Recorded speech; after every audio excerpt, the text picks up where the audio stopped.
up, let it roll. Stars and stripes in my soul. Steel toes on, boots in the gravel. Heartland truth on every channel. Open Bible, flag on the wall. We say what we believe or we don't talk at all. This is red, white, and raise hell. Cowboy hat, church bell can't scare us into silence. We were born to rebel from the back road to the beltway. We won't fade, we won't fail. Proud, loud, standing tall. Red, white, and raise hell.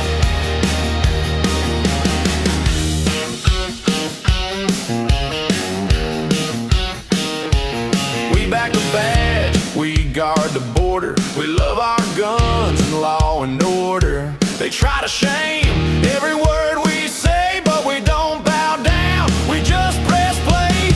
This is red, white, and raise hell. Cowboy hat, church bell can't scare us into silence. We were born to rebel from the back road to the bell. Hey, we won't fade, we won't fail.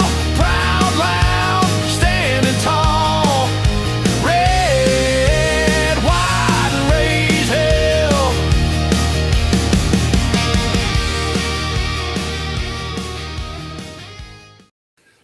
All right, who's ready to raise some red, white hell on the anniversary of the recovery of the United States of America? Good morning. Thank you, everybody. You flip that calendar over. What is today's quote? I love my calendar, by the way. I've got a daily flip calendar I've had for about 35 years. Inspirational quotes and famous sayings and so forth every single day. January 20th, it is one of the most beautiful compensations of this life that no man can sincerely try to help another without helping himself. Ralph Waldo Emerson. I'll take that. Absolutely. And it is the 20th of January, which makes this anniversary day, whatever you want to call it, celebration day. 1 year ago, 47 was sworn in, and 1 year of tremendous accomplishments later, here we are. How do I feel about that? Can you dig it?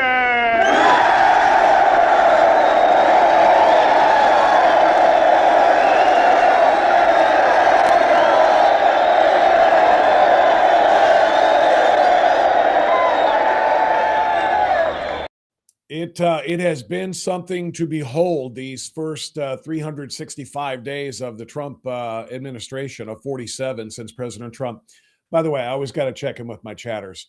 Are we good? Are we live? Are you hearing me okay, loud and clear? I want to make sure. Ever since I got burned last week by one of the days that we weren't streaming when I was talking, and people are like, "Where's Bob? Did Bob die? Did Bob stroke out? Did Bob fall asleep? Where's Bob?" I was talking, but we weren't live streaming, so I got to make sure now. So, are we good, everybody? Can somebody give me a hell yeah in the chat real quick?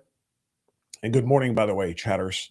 Before anything else, good morning and thank you for getting up with us. Okay, yep, it looks like we're good. Thank you, Jacqueline, for that verification. I'll give some people the time to get in here this morning before I get into all of the details that I want to about Trump's first year in office. So let's let people file in. And don't forget, what do I tell you each and every morning?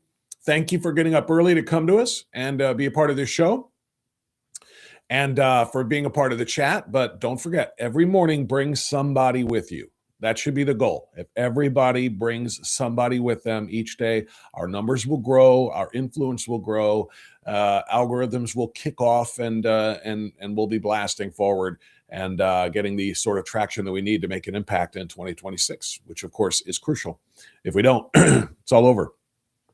But 1 year in, it has been quite an amazing 365 days. And, the left, of course, is seeing this as just being, hell on earth. Oh, my gosh. Look at all of these things. Look at Trump lowering taxes. Oh, my God. Look at Trump securing the border. We can't have that anymore. We've got to stop that. Oh, my God. Look at Trump cutting off spending unnecessary spending to foreign countries of our taxpayer dollars going to prop up woke left-wing things, which are probably nothing more than shell corporations in order to funnel more money back to the pockets in the form of donations to political campaigns of Democrats. I mean, we have seen this time and time again. The Democrats are acting like the whole world is collapsing around them, because that's kind of how they feel about it, when the reality is the Trump administration has done some incredible things in just 365 days. We're going to kick that around an hour from now with Kirsanow. Do I have a Kirsanow picture? I don't think I have a Kirsanow picture handy or uploaded. No, I guess I don't. I did at one point. But Peter Kirsanow is a member, of course, of the United States Commission on Civil Rights, and he will join us, part of a big, big week of guests, by the way. I ran this down yesterday. I'm going to do it again just to remind myself of what we got. We've got Civil Rights Commissioner Peter Kirsanow today, and that's big in and of itself. If I stopped right there, I'd say it's a good week to have Kirsanow, especially for a full hour. He'll be with us at the top of the 8 o'clock hour Eastern, wherever you're watching right now. Tomorrow, the chairman of the House Judiciary Committee is Representative Jim Jordan. He will be with us tomorrow at 8:30. And we're going to be talking to him about things like getting the SAVE Act passed. I know it's got to go through the Senate side, not the House side. The House has done its job, but we've got to get that through the Senate side. There are a whole lot of things that the judiciary is going to have to be involved in investigating, especially with one of our top stories this morning, violations of the FACE Act, as the lunatics just break out of the asylum and go in to try to cause havoc in places of worship. And not try to, did cause havoc in places of worship. And it's got the attention of the Department of Justice. So we're going to talk about that with Judiciary Chairman Jordan tomorrow, among other things. Also tomorrow at 8 o'clock, a candidate for the Republican primary nomination in District 13. That's Amelia Sykes' district. She is one of the weakest, most pathetic members of Congress. Absolutely a joke. She needs to go. That district, prior to the lines being redrawn in Ohio, was considered to be a +2 or so Republican district. In other words, it was ripe for the taking. Then they redrew the lines, and now it's like a +2 or +3 Democrat. So it went from, even if it was just a toss-up, I'd feel really good about it, but it drove one of the top candidates in the Republican primary out in Ohio 13. Kevin Coughlin walked away from it after that drawing, and which I can't say that I blame him. He was exceedingly frustrated and didn't want to waste donors' money and throw good money after bad, et cetera, et cetera. But a new candidate is emerging tomorrow, and he's making an announcement right here on this podcast, right here on this live stream at 8 o'clock tomorrow. It's a familiar name to Northeast Ohioans, that I can tell you, particularly in Summit County, which of course is down there where the 13th is primarily. But we're going to have that announcement here with him live at 8 o'clock tomorrow morning, and I'm looking forward to that. And I'll tell you what, he's got name recognition. He's got maybe the chops to overcome the, like I said, the lines being drawn and into what could have been a very, very favorable Republican district to win that seat. So that'll be tomorrow. On Thursday, we've got Jonathan Broadbent from Unwoke Investing, and Northeast Ohioans know Jonathan. Maybe the rest of the country should get to know Jonathan and his website, because he's doing some amazing work on Unwoke Investing, and we'll talk about all of those things too. And then also tomorrow, Dr. Everett Piper is back with us to take us through the culture wars, and Dr. Piper is phenomenal. Then on Friday, I'm really happy to get my guy back, Patrick Wood, who is the founder and the president, or whatever title, the czar of CFFS, Citizens for Free Speech. We just dropped last night. We recorded it last week, but we just dropped last night our first episode of the Statesman podcast, which is the Citizens for Free Speech podcast that I do with Patrick Wood. And I put it on Locals first last night. So if you're a Locals community member, check that out for yourself. It's about a 40-minute episode in which we start to relaunch the, our effort to win the fight to stop censorship of the United States, in the United States. It's a very, very precarious situation. I don't want to go into it all right now. We talked about it at length yesterday in the opening monologue, but the UK And a lot of, Western European democracies are literally falling under, I won't call it totalitarian, on the road to maybe authoritarian, but they are stripping away liberties like free speech. And if you don't think that that agenda is being advanced to the United States, to stop people like MAGA, to stop people like America First, Trump supporters, then you're just not paying close enough attention, because that is exactly what is happening. So we're going to fight back to inform and educate the American public so they can push back as appropriate here. So that's what CFFS, Citizens for Free Speech, is all about. If you haven't been on Locals, wait till the show ends today and then go over our Locals and watch that 40-minute podcast. It'll be worth your time. So like I said, it's a very busy week. Let me check in now that I've given you a few minutes to start to file in to the chat. And I do appreciate everybody who gets up early to do this. Don't get me wrong. I love it if people are watching this on replay too. That's fine. That's the beauty of doing this show. It's available 24/7. Just as long as you bookmark the channel and follow the channel and have your notifications on, you'll know whenever new content is there. And then you can just watch it at your leisure 24/7. That's the beauty of it. So let me get into the chat room real quick and see who's in early on this morning. B. Morgan is in, CAD is in, KC John, Lindy. These are DB Jones, Marty 4, BG, Politically Incorrect Mechanic. Jacqueline was in and is in. Sharon is in. Lisa is in. Nana Cheryl, I see you there. Who else? El Keister, good morning to you. Big Jake, Rum JC. The regulars are in. This is the regulars all filing into the bar at happy hour to have their to have their drink. Not literally, of course, but appreciate all of you guys coming in. I see KC John. John, good morning. John, you owe me a phone call, by the way. I know you tried to call me and I tried to call you back. It's your turn. You're it. Zeta is in. CMG, B Butts, Yo Jimbo, RH Ron, 88. Uncle Odie is in. Look at that. My daughter is in the house. How about it? That's my daughter. If you're in the chat room right now and you see Jade and you say good morning to that girl, I'm going to say good morning to that girl right now. Oh my gosh. That's my daughter, Jaden, in the house from Knoxville, Tennessee. She sent me a Snapchat this morning. Nowak, BBJL, I think it says they like the new time. Okay, I'm glad it works out for some. My daughter said that to me. Week ago, whatever it was. She said, Dad, I like it better than the 10 to 12 you were doing, because 10 to 12, she's in law school. She's a third-year law student.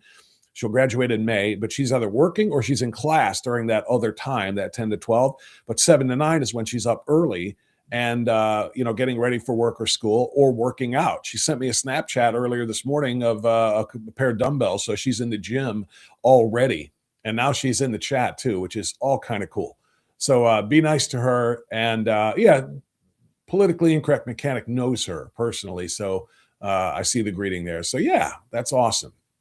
So good morning to her. And now I know my daughter's watching. I feel like I've got a whole lot more pressure on me. I don't know why. She's in the room. Normally, nobody comes into my studio and bothers me and stares at me as I do the show. So I've done TV enough, by the way, in my life. So I'm not afraid of cameras and people watching, but my daughter's different. She's my daughter. All right. So now that everybody is in, hey, Jane from Broadview Heights Republicans. All right. That's who Nowak BBJIRL is. Very cool. Welcome, Broadview Heights Republicans. Good folks out there, too.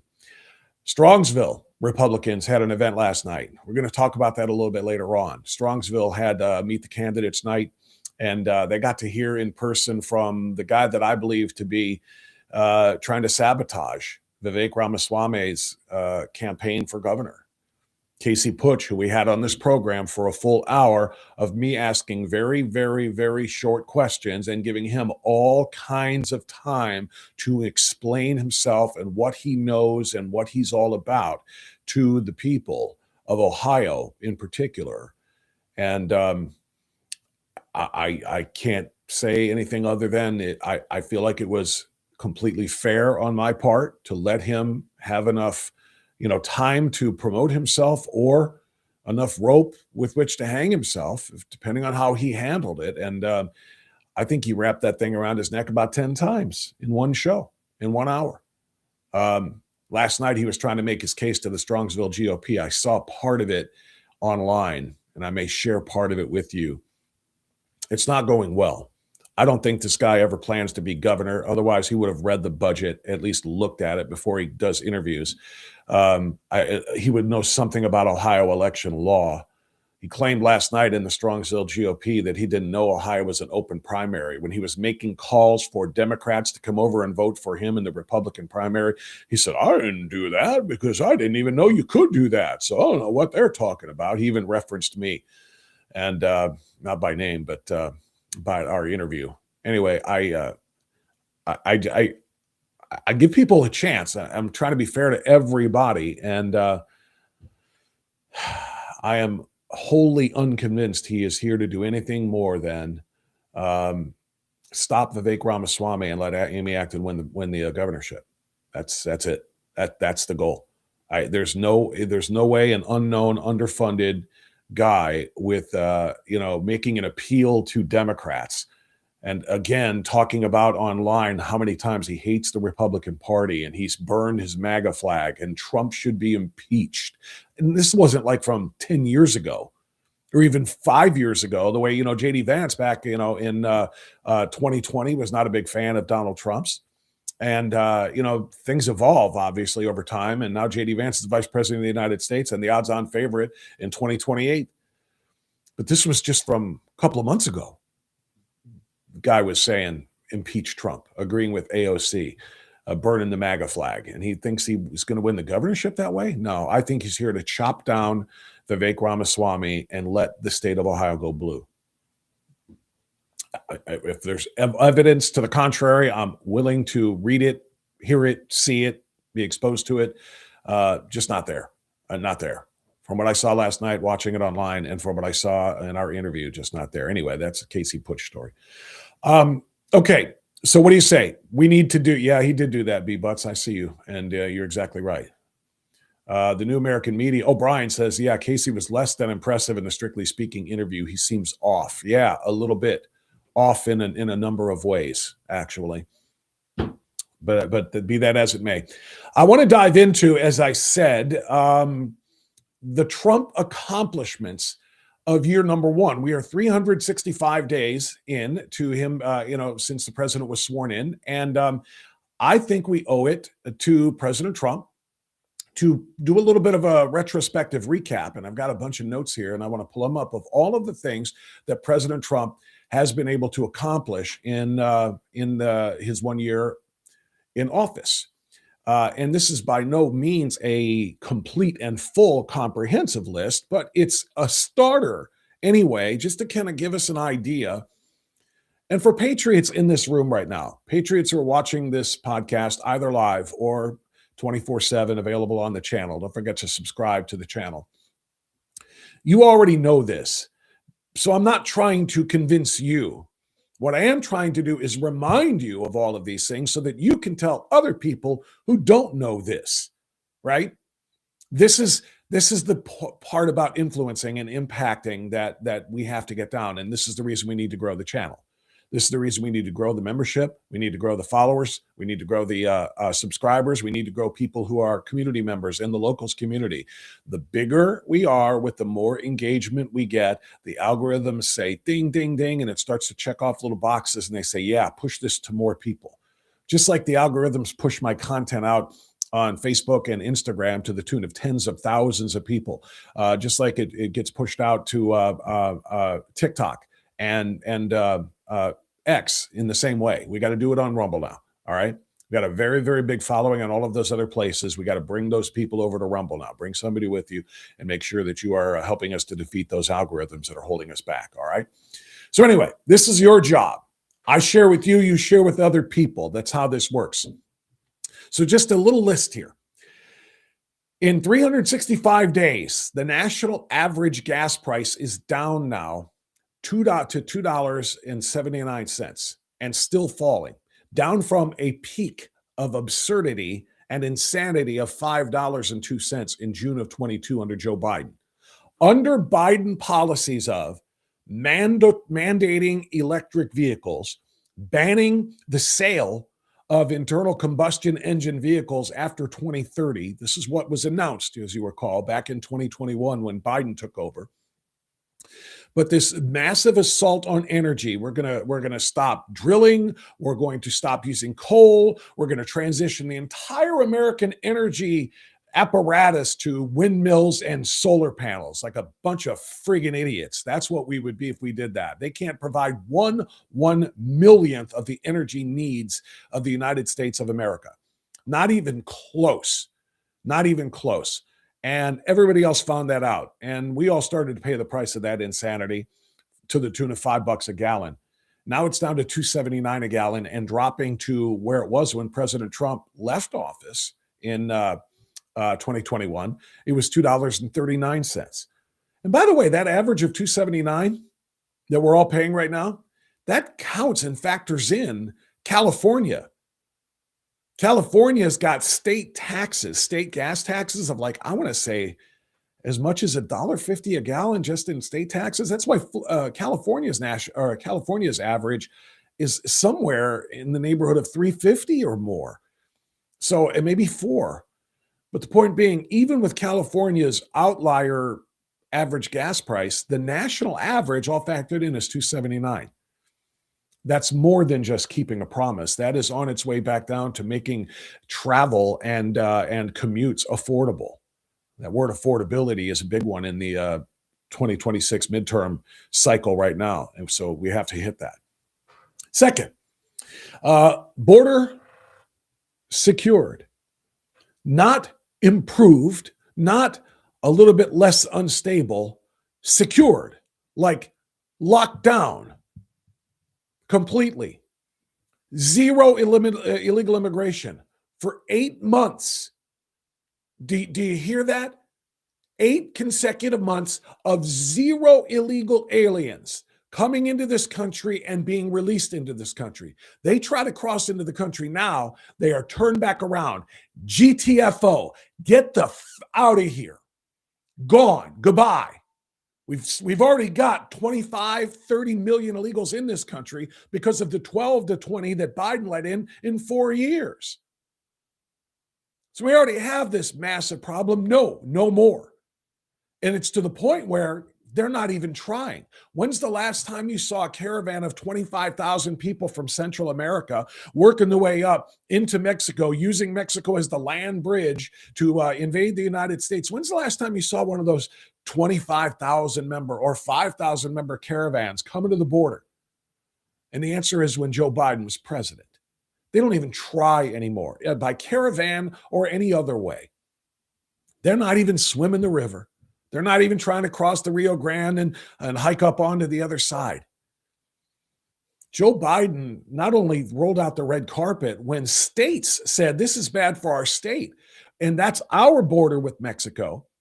So the state of Texas put that razor wire and fencing and so forth up, as a barrier, an impediment to the illegal crossings. Remember what Joe Biden did? I wish I had pictures of this, but I'm just kind of spitballing here. I didn't plan this. But you probably remember the pictures of the forklifts. Biden sent forklifts and workers to the border to put their little forklift blades under the razor wire fencing and raise it up so that here comes Juan and Karina and little Pablo across the border, and not just them, obviously. But because, people who are in need, who are trying to get into this country, we do understand. You still can't do it that way. There are a lot of people in need who are waiting to come here legally. Juan's brother or cousin or somebody else is waiting to do it the legal way. And when you blind jump, sorry, but that's cause for removal from the park. It's true at Cedar Point. It's true at Disney. It's true at Universal. It's true everywhere. You jump in front of people who are waiting in line patiently, you get removed from the park. And removed from the country is what's happening now. But anyway, Biden let them all in. Trump has sealed off the border to the point of zero illegal immigrants into this country in 8 months. It's unheard of. Promises made, promises kept. And by the way, as long as we're doing this 1-year Trump anniversary thing, remember this. Remember the fact that when it comes to illegal immigration and trying to find a solution to it, we listened for 2.5 years, the last 2.5 years of the Biden administration, otherwise known as the era of shame. For 2.5 years of the era of shame, we listened to the Democrats say, we have the solution. We've got it right here. And they put this big bill and 20,000 pages. I don't even know how long it was, but this big monstrosity of quote unquote comprehensive immigration reform. You want to solve the illegal immigration problem, the Biden and the Democrats told us, all you got to do is pass this bill. It will limit the number of illegal border crossers coming into the country to 5,000 per day, which would have been a reduction compared to the number of people that were being allowed in per day without said reform, right? So the answer to them was pass this, spend about $1 trillion and limit it to 5,000 a day. And then only when that is 5,000 a day average for 30 days, then the president can, if he chooses, trigger a border shutdown for a temporary period of time. So their answer was allow 5,000 a day. And if you're doing your math at home, that's 100 and why am I not doing my math at home? 150,000, right? 30 times 5 a month. And you do that times 12 months, and it's around 1.8 million illegal aliens coming into this country every month, every year. Why am I just totally flaking on my freaking math right now? I know I have an English degree, not a math degree, but this isn't that hard. And I've done this before in my head. So let me just stop being stupid here. 5,000 times 30 days is 150,000 times 12 months is, I was right, 1.8 million. So that was going to be, the solution was going to allow another 1.8 million in at a massive cost. And that's if Biden chose, the president chose, the way it was worded, chose to trigger the shutdown of the border at that point in time. It was up to the commander in chief, up to the president, right? So that 1.8 million would also allow those who are here to be on a pathway to citizenship. And for 2.5 years, we heard the Biden Democrats telling everybody that Trump is telling the Republicans to crush this good solution to the immigration problem, this bipartisan solution. Trump wanted to run on that in 2024, and so that's why he didn't want it passed. And Trump said, you don't need to do all of that stuff. All you need is a new president. And here we are, 1 year to the day on. We have a new president, and we're not letting 5,000 a day, 150,000 a month, 1.8 million a year in. Trump's counter proposal is 0 per year. How about that? 0 per month, 0 per day, 0 per year. How about that? Pretty good solution. 1 year on, that's a promise made and a promise double kept. That's phenomenal. More than the other part of that, of course, is starting to deport the 12 to 20 million that Biden let in.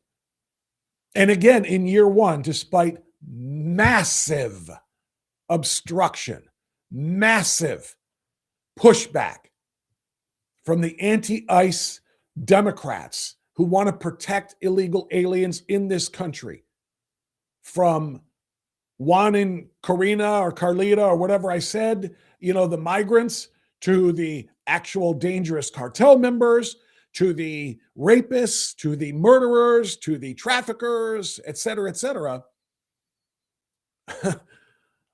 All of these individuals need to go.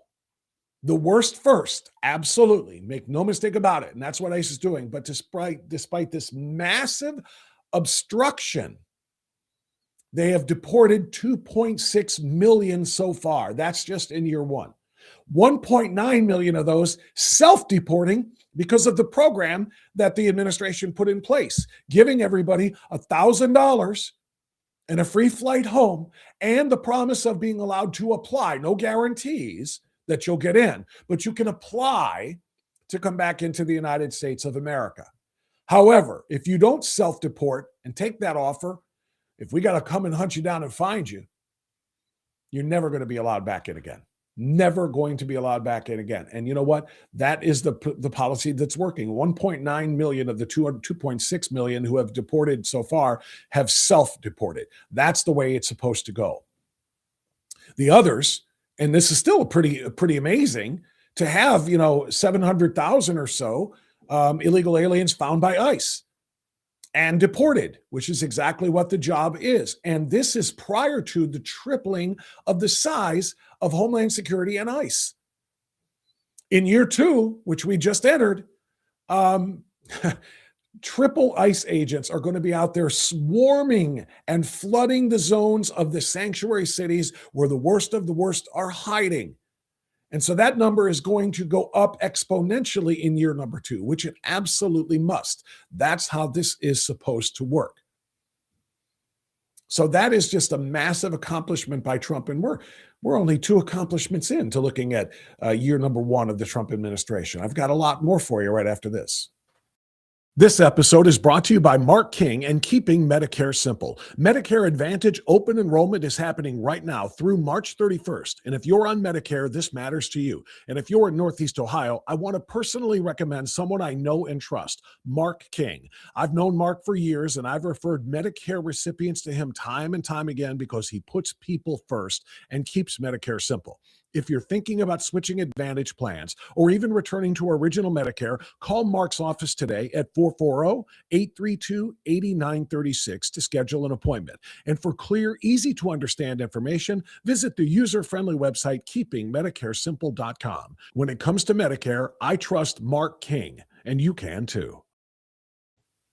All right. Thank you, Mark King. I love that, dude. I love Mark. Mark's my dude. If you're in Northeast Ohio right now and you are Medicare eligible, that is the place that you go. Make sure you know that. If you're watching anywhere else around the country right now, because we just decided, by the way, to expand the live stream to a couple of other places. We're going to live stream the entire show to the YouTube audience now as well, because the YouTube audience is growing faster and faster. So we're broadcasting there as well. Rumble is still the home, and I would love for YouTubers who are watching us over there right now to migrate over to the Rumble platform so that we can kind of congregate. The more people we get in one place, the more the algorithms like it, and the more we can grow the channel and grow the program. And besides, the chat is happening over here on Rumble. So to my YouTube friends, come on over to Rumble and join the chat. There's a lot of great patriots in there as well.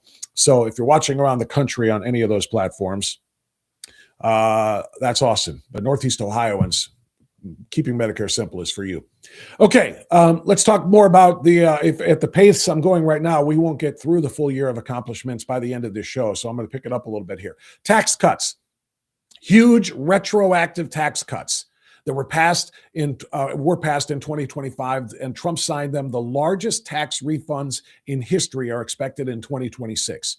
You talk about putting the people first, America first.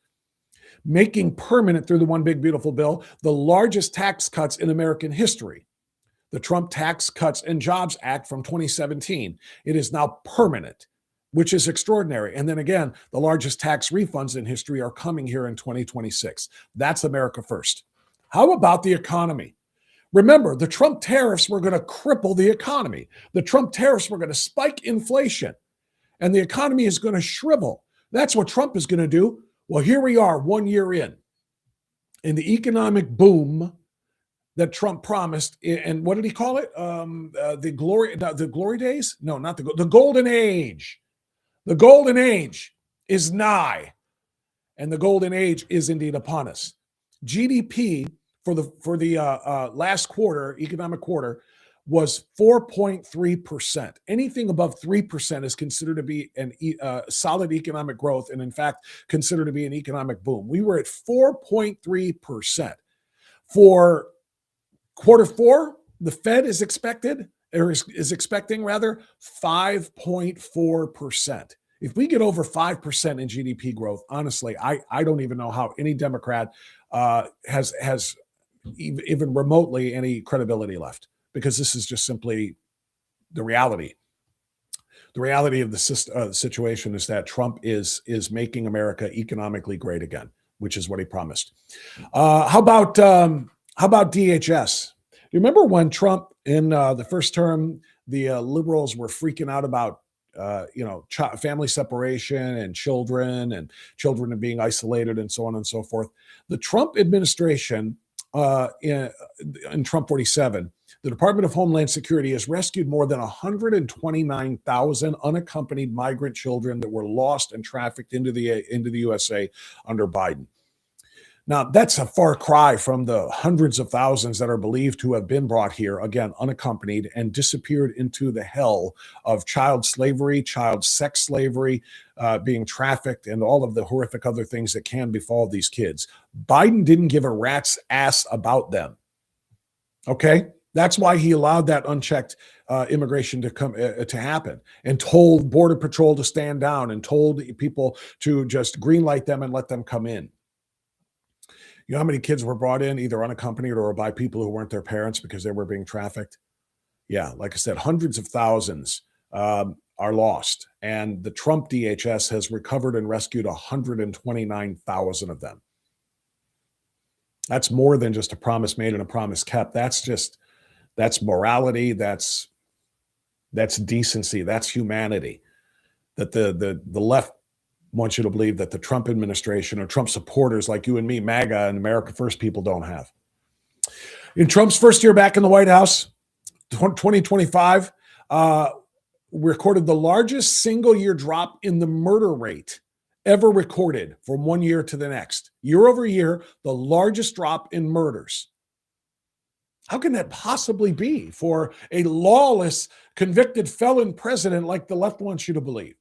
How can that possibly be with Trump causing chaos and causing economic collapse and everything else? How are we making America safe again? The decline is estimated at nearly 20% fewer murders in the United States compared to 2024, the last year of Biden. It's extraordinary. Children being indoctrinated, being groomed, being brainwashed into trying to live alternative, deviant lifestyles and declare new identities and new pronouns, new species, boy to girl, girl to boy, boy to neither boy nor girl, girl to neither girl nor boy, non-binary, to I've got ears, I've got pointy ears and a tail, the furries. All of that crap gone from America's public schools. Now, some of them are still doing it in defiance of the federal order, which is exactly what needs to be exposed. That's where you come in. That's where all of us who are trying to have an impact come in, because we need to report these things when we see them and when we find them. Report them if there are still some of this nonsense going on in your kid's school. Report that to your member of Congress. Get that message up the chain to the point where federal funds are withheld. Well, technically state funds first. State funds should be withheld because state funds are used, property taxes and so forth, for these schools. And if they're violating the law, decline their funding and then make sure the feds know it. DEI, gone. You got two people here, equally qualified. You got a majority guy and a minority guy, equally qualified. DEI says we're hiring the minority guy. You don't have a chance, majority guy, because equity, inclusion, and diversity. That's called racial discrimination. And you notice how I phrased it. Majority guy, minority guy. Because if I say what it means, white guy, black guy, white guy gets discriminated against, black guy gets the job, then I'm a racist. So that's how that works, you see? So let's talk about it in what it is. The majority of the country versus the minority in the country. And by the way, I was being generous when I said even skills, even qualifications, even in areas of merit. And therefore, the minority guy gets the job. The reality is, minority guy can be woefully underqualified compared to majority guy. And in Democrat DEI worlds, that guy gets the job anyway. And this guy gets discriminated against. DEI is dead in the Trump 47 administration. In 47, DEI is dead. And the Democrats are begging to be able to return to that, to discriminate against majority guy more and more and more. Fentanyl, this was in the newsletter. This was in the newsletter from Sunday. Did you get it? And I may have read it to you yesterday. I don't recall doing what I did day to day, what I've done on the show. But did you know that 37,000 more Americans are alive right now because Donald Trump won the election in November of 2024? That's just a simple, direct statement. Full stop. 37,000 more people are alive than would have been had Trump lost the election. You see, the CDC just reported the single largest year-over-year decline in drug overdoses ever recorded in American history. The single greatest decline in overdose deaths. What would be the reason for that? What would be the reason for 37,000 fewer overdose deaths in 1 year? If you don't say that the answer is Trump sealed the border and choked off the flow of Chinese-produced and cartel-trafficked fentanyl into this country, then you're lying. If you don't believe that's the case, that's exactly what the case is. The border has been choked off. The drug cartels are desperate. Their narco boats are being blown up. The border is secure, and all of those drugs, so the drugs that are indeed being used in illicit ways and killing people and overdosing people are the ones being produced right here by the drug, if they're not cartels, but the drug suppliers and so forth here in the United States, or they're coming in from the northern border through Canada, which is a real threat. That was happening during Biden too, but that apparently has been shut off too. So people are alive today. Tens of thousands of people would be dead had it not been for Trump choking off the supply lines by way of the southern border. What else did Trump do in year number one? USAID. USAID. You've got to say it that way. Don't say USAID, because USAID makes it sound like it's a good thing. We're giving aid to other people. We have cut off over $70 billion per year from the USAID overseas spending program, where we're spending, and I always make, because you've seen John Kennedy, Senator John Kennedy, and a bunch of other people too, before Congress with big old lists and charts of some of the stuff. Elon did this. When Elon was bringing the chainsaw out on stage, you're talking about how we're slashing all of this wasteful spending, this waste, fraud, and abuse. He would sometimes list some of the things that Doge found. And then John Kennedy and others would take it to the floor of the Senate, and some people to the floor of the House. And it was always the most bizarre freaking things ever. And we're talking about, $1.5 million to Kazakhstan for an LGBTQ friendly opera on ice.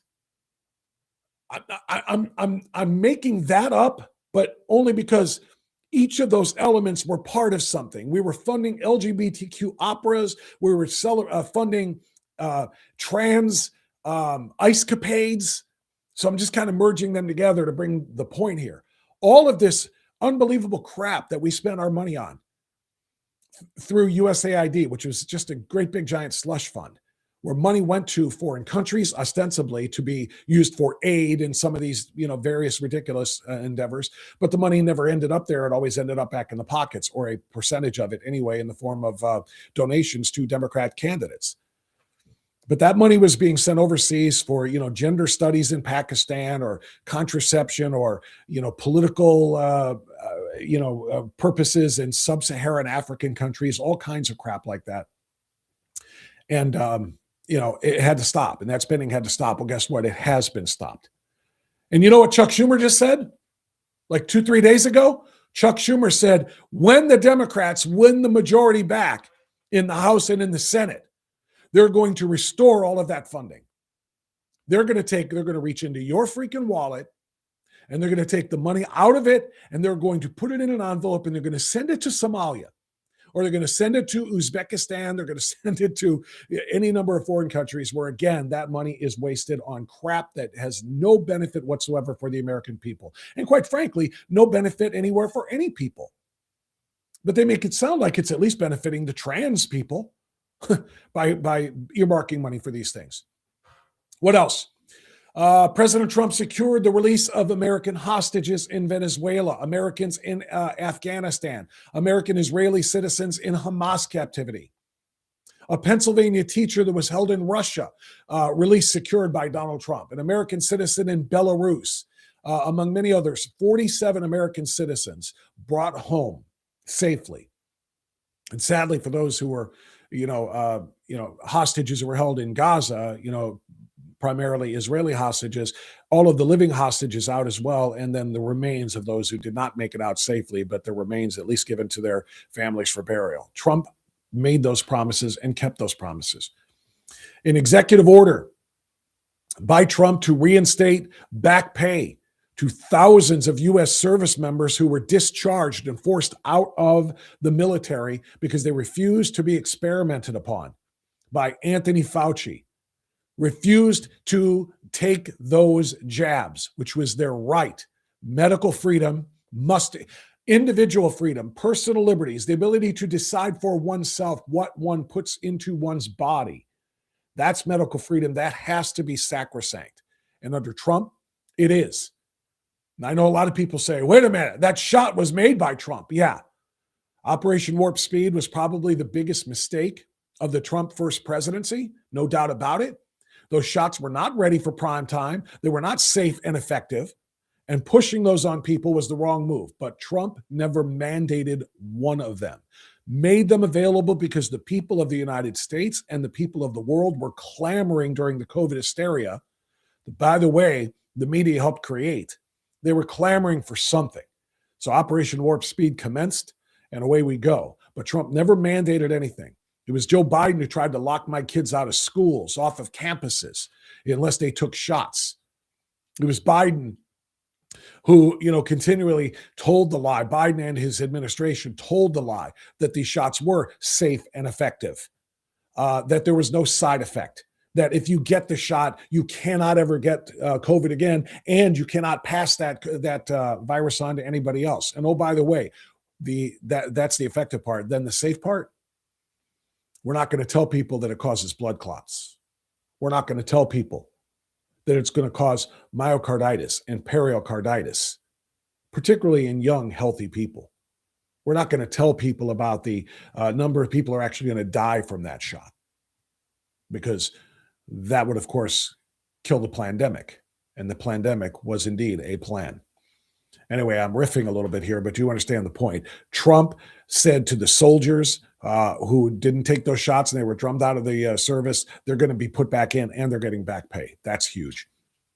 An executive order to protect children from chemical and surgical mutilation. And that, of course, is being discussed at the Supreme Court right now, but that and on a state-by-state basis. But the president issued an order saying no more barbaric cutting off of healthy organs off of young kids who are too young and naive and pre-formative to know better. Almost 400,000 federal employees eliminated since last January in 1 year, saving the taxpayers, that's you and me, about $68 billion a year. And if you say, yeah, but these are people's jobs, these are people's lives. These are people working jobs that were created solely for Joe Biden to be able to say he's the job creator. These are people with basically no-show jobs, showing up to empty offices and empty cubicles or not showing up at all, but they got hired by the federal government. All of those, ballooning job creations, whenever you would see the monthly job numbers coming in under Biden, they tried to put those up as being, organically created by a booming and growing economy. No, they were always government jobs. They were not private sector jobs. And so Trump said, yeah, all of those are gone. And that's exactly how it should be. Those people don't need to go get real jobs in the real world. Mortgage rates fell below 6% earlier this month for the first time since 2023, after Trump ordered $200 billion in bond purchases. Again, promises made, affordability, promises in the process of being kept. It's not perfect yet.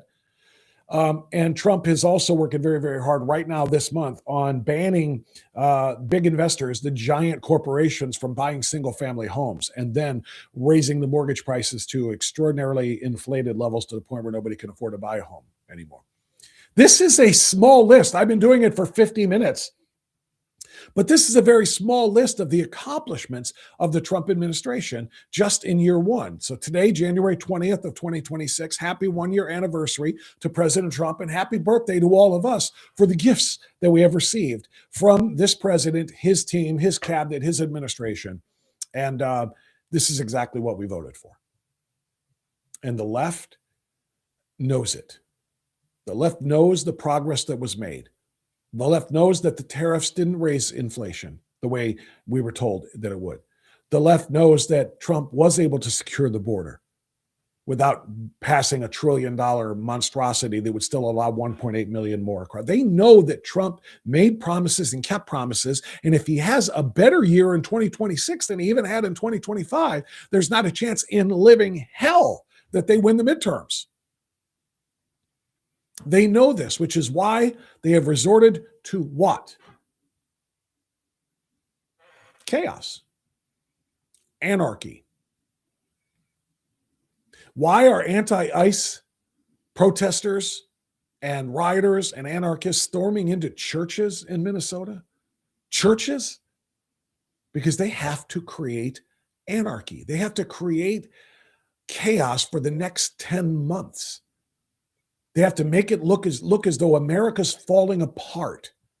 The more images there are on television of American cities with thousands of people in the streets and smoke pluming over top of them because it's tear gas, the more of that they can produce, the more they can sell the lie that America is falling apart under Trump. And so they go out there and they obstruct law enforcement from taking place. They go out there and they create fights. They create incidents, box in vehicles, get in the face of agents, start physical confrontations to the point where crowd control devices have to be used. And then they show images of that crowd control. And then they say, look at this is what an authoritarian state looks like. Trump has become a full dictator. Trump is going to declare martial law, and Trump is going to use the chaos to declare martial law and stop the 2026 elections. That's what they're saying. So if you think about it, and I hope you are thinking about it, the left is willing to destroy America to take America back from those who are willing to save America. They're willing to destroy communities. Let's look at some of this. I know this isn't obviously new, but it's important for us to watch and see exactly and share exactly what has been happening in Minnesota. And by the way, I'm going to revive my trade talk too. Before I play this, Trump wants Greenland badly, and he's right to want Greenland. I covered this in the newsletter too. If you're missing the newsletter every week, I swear you're missing a ton. You've got to get involved. Subscribe to Strictly Speaking this week. If you want to know how to subscribe and you can't find a way, send me an email. Send me an email, bob@strictlyspeaking.org, and I'll get you subscribed. I'll get you signed up to receive it. But I wrote in the Sunday newsletter this past Sunday, 2 days ago, about why Trump should have this, have Greenland become American territory. We've got 5 American territories as it is. Most people know about Puerto Rico and Guam and U.S. Virgin Islands and so forth. This isn't new. Each of those was acquired strategically, either through purchase or as a byproduct of war and a settlement for strategic purposes that are very, very important to the United States and world security. And Greenland is no different. Trump wants Greenland so badly. But the Euros don't want Trump to have it. Russia doesn't want Trump to have it. Denmark, which kind of loosely controls Greenland now, they don't want Trump to have it. So I'm thinking, how do we really make it palatable for those who are furious and those who don't want Trump to acquire Greenland for the United States and to make it an American territory. And I say a fair trade is in order. I'm not unreasonable. So my proposal is to replace Greenland, which, by the way, is largely it's in the Arctic, essentially. It's kind of, a lot of it is just massive, vast frozen wasteland. That's why it's very, very, very underpopulated given its immense size, because a lot of it is frozen wasteland. So I figure the best way to make that deal happen, to make it palatable and acceptable to some of the global leaders, some of the European leaders, and certainly to Denmark, which again has that loose control over it. I think we just offer an even up swap. One frozen wasteland of Greenland comes to the United States as an American territory, and Denmark gets Minnesota. Frozen wasteland, completely uninhabited by sentient human beings for large swaths of it. Why don't we just give them Minnesota and we take Denmark and call it a day? Minnesota borders Canada too, so it's not like it's that much of a change. So we get a little carve out in the line draw there, and yeah, Minnesota is yours, and Greenland is ours. That's the way I see it. I think that's the best way to do this. So back to the point of why I would be willing to give Minnesota away, and I think most people here would be too. Let me share this with you, because this is what happened in Minnesota yesterday that has Pam Bondi and the DOJ on the case. What do you think of this? I mean, this is unacceptable. It's shameful. It's shameful to interrupt a public gathering of Christians in worship. But there were folks who will say, I have to take care of my flock. okay, but listen, we live in there's a constitution in the First Amendment to freedom of speech and freedom to assemble and protest. Yeah. We're here to worship. We're here to worship Jesus, because that's the hope of these cities. That's the hope of the world, is Jesus Christ. I want to be very respectful. Please don't push me, though. We're here to worship Jesus. Yes. That's why we're here. Yeah. Okay, that's why we're here. Okay. That's what we're about. Don't you think Jesus would be understanding we're about and love these folks? We're about spreading the love of Jesus. But did you try to talk to them as a Christian? No one is willing to talk. Okay. I have to take care of my church and my family, so I asked that you actually would also leave this building. You don't want us to chronicle what happened? Unless you're here to worship. I'm always worship. I'm a Christian. We're here to worship. Yeah. We're here to worship. Okay. Thank you very much. I appreciate it. Would it be inappropriate for me to describe Don Lemon as a worthless piece of elephant shit? Because if it's inappropriate, I won't. I'll keep that to myself. But I feel like on a program called Strictly Speaking Unfiltered, it's appropriate. Don Lemon is a worthless piece of subhuman elephant shit.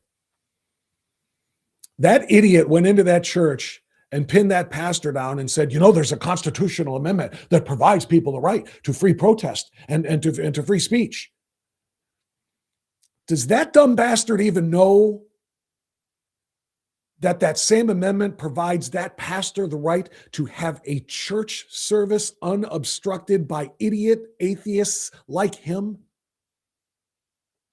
That the freedom to practice religion is in the First Amendment, and to not have lunatics like Don Lemon getting in the way of it? Fortunately, the Department of Justice is on the case. The Trump Justice Department put Don Lemon and others on notice after they live streamed them, or he live streamed himself, and they burst into that St. Paul church as an anti-ICE mob and disrupted that church service on Sunday morning. Assistant Attorney General for Civil Rights Harmeet Dillon responded publicly after Lemon began defending his actions online, saying a house of worship is not a public forum for your protest. It's a space protected from exactly such acts by federal criminal and civil laws. She said the group desecrated a house of worship and interfered with Christian worshipers. Can you imagine this, by the way, if I may, just to kind of put a cap on this for a moment while I bring in our guest?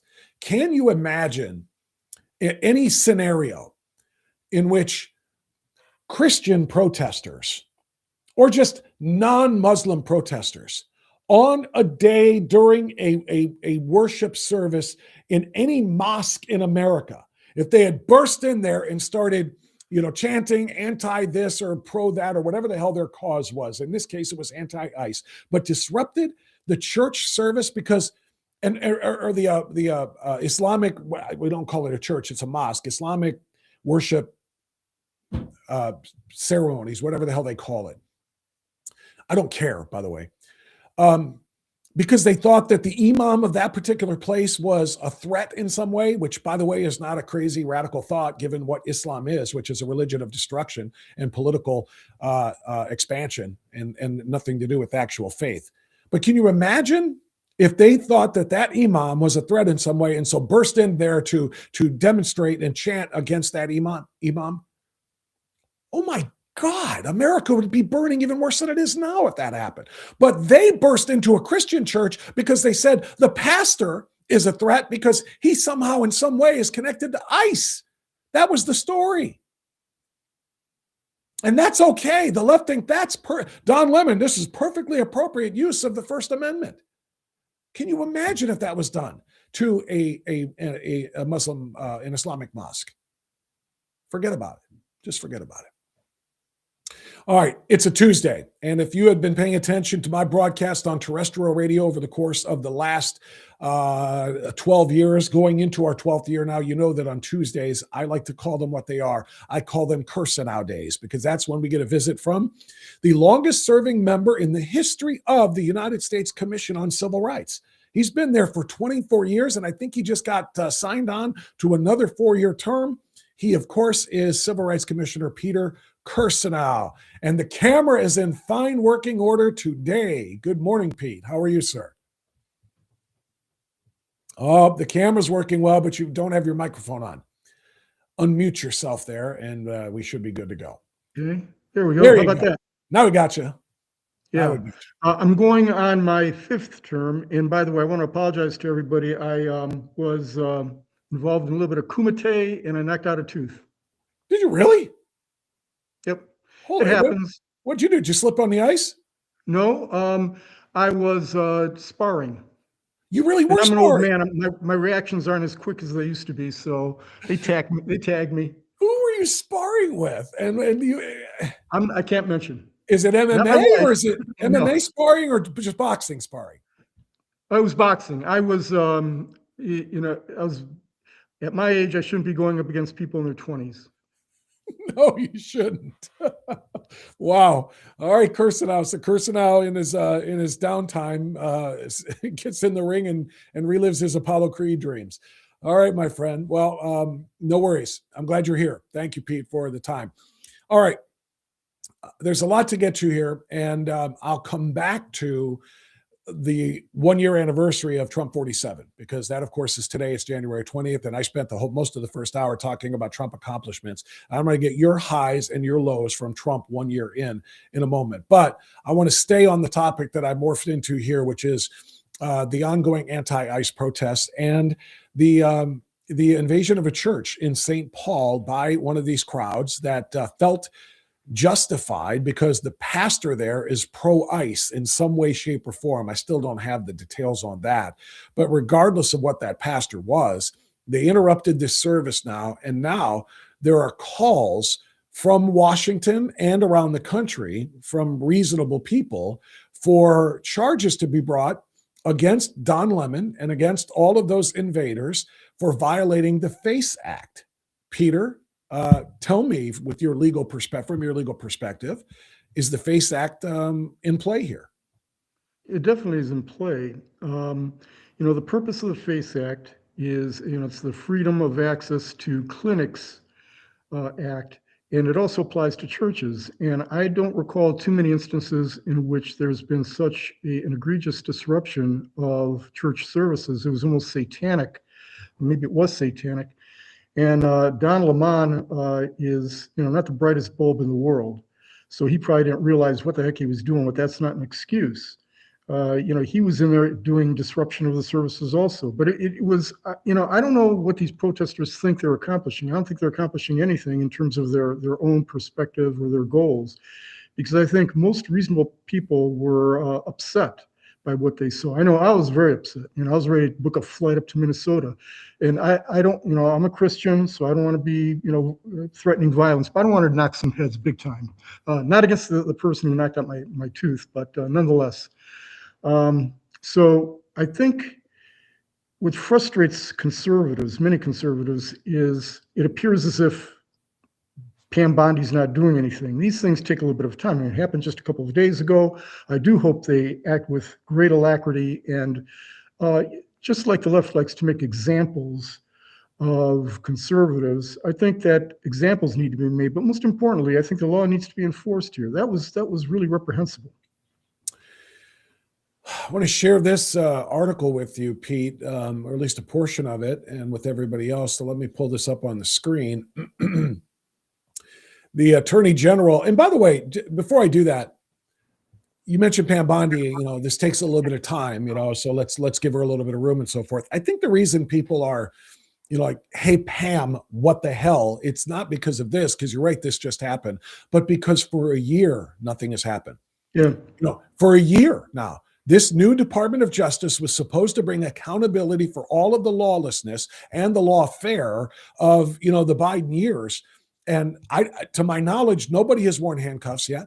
Nobody. 1 year into the Trump administration, today being that anniversary, nobody. They tried to arrest James Comey, but that looked almost performative, and that fell flat.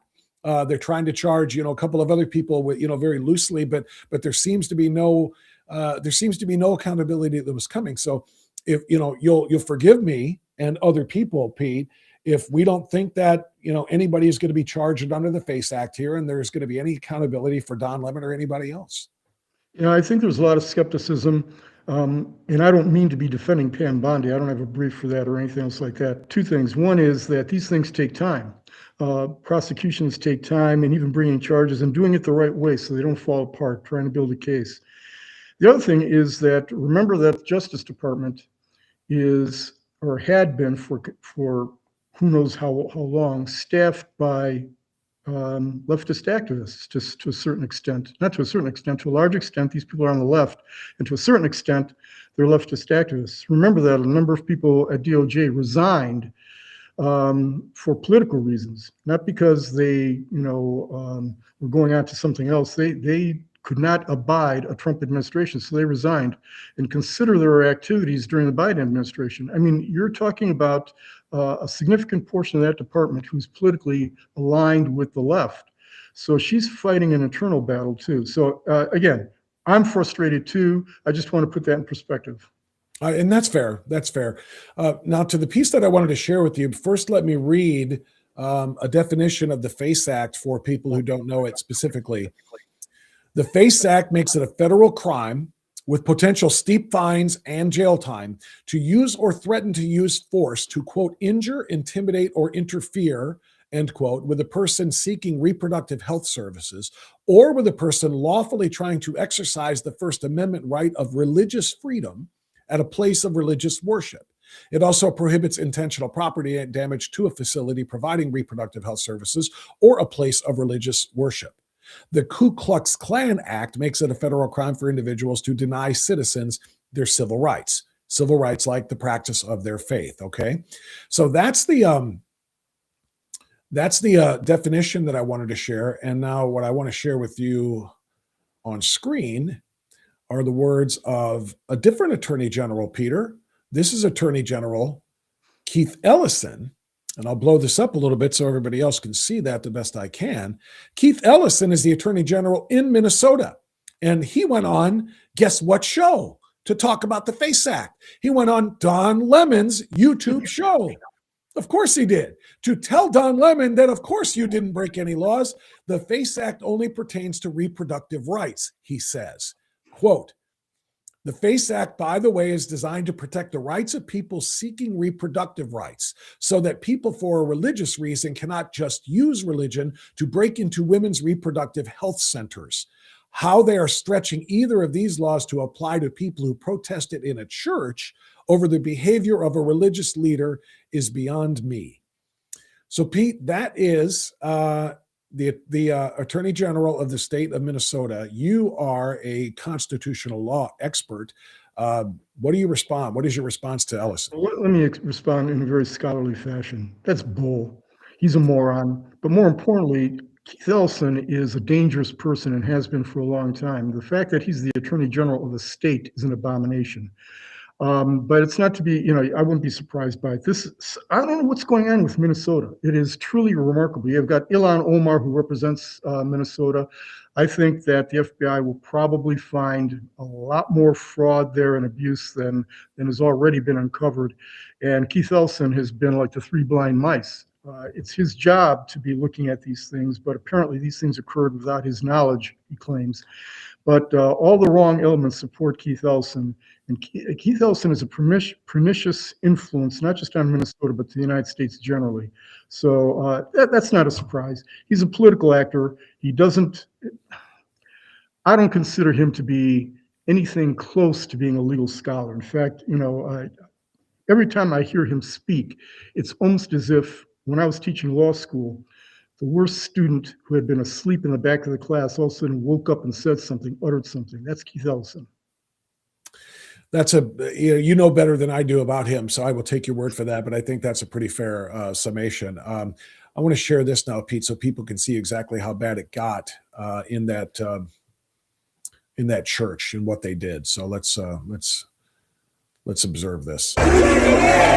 Today we had the honor to protest with Nikema Armstrong and the Racial Justice Network. Just like Jesus did, we went into that church and we flipped tables peacefully. You said that you asked the Lord to stay in your house, to pray for you all to get your house in order. That is correct.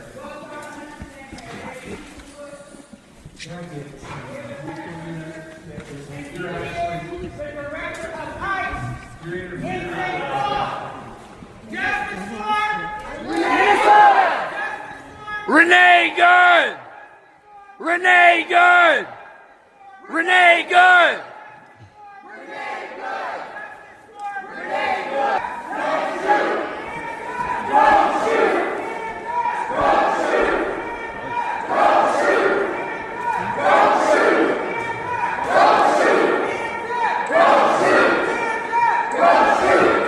I'm sure you recognize that one, Pete. They did the Justice for Renee Good. They're doing the hands up, don't shoot.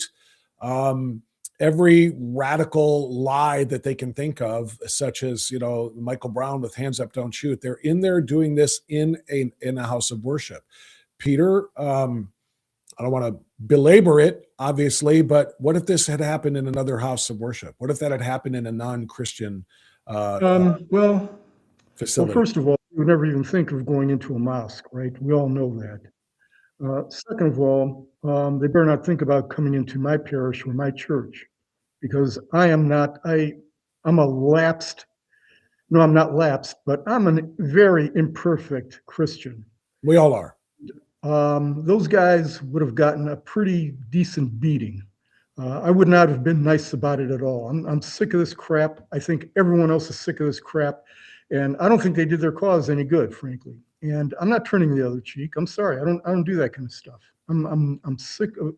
We conservatives have been eating a lot of crap from these clowns, and regardless of what their message is, they shouldn't be interrupting the service for these people on a Sunday like this. And so I hope that Pam Bondi comes down on these people hard, sets an example. All right. That would be kind of keeping the status quo, telling the DOJ to come down on these people, whether it be in violation of the FACE Act for this church thing, or start prosecuting people who are committing these crimes and obstructing and impeding ICE officers outside and causing all of the chaos that we have seen over the course of the last couple of weeks. That's the traditional route, would be just, okay, DOJ, FBI, local police coordinate and arrest and charge and hold these people accountable. But we know none of those things are happening. The non-traditional route is the Insurrection Act. It's been used, I don't know, a couple dozen times maybe in American history over various presidencies. It's not like it would be unprecedented. The left likes to think that Donald Trump is doing things unlike anybody else. It could be used here, but it would involve boots on the ground.